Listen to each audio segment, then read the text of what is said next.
ঢাকা শহরের ব্যস্ততা কিংবা গ্রামের বাড়িতে সবখানেই তো বড় হয়েছি আয়েশে। জীবনে কখনো ভাবিনি হ্যান্ড গ্লাভস পরে রোদে পুড়ে মাটির সাথে এভাবে সখ্যতা করতে হবে।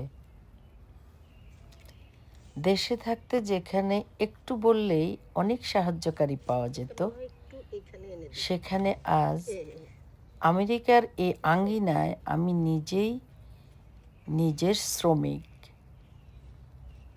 হ্যাঁ, কাজটা কিন্তু খুবই কষ্টের। পিঠ ব্যথা হয়, রোদে চামড়া পুড়ে যায়, কিন্তু চারাগুলো যখন বড় হয় তখন বুঝতে পারি এটাই আসলে মনের আনন্দ।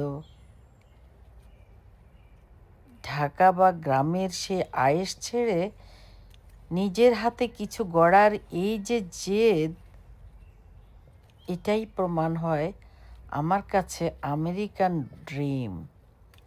পরিশ্রম আর ভালোবাসার মিশেলে এই আমার বাগান, এই আমার এক চিলতে সুখ।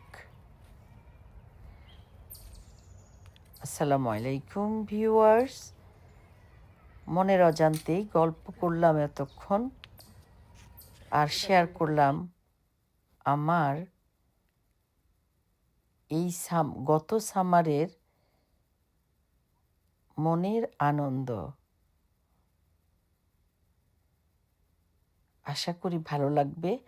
ভালো লাগলে অবশ্যই লাইক শেয়ার করতে ভুলবেন না। ভালো থাকবেন সবাই। আল্লাহ সবাইকে হেফাজত করুন।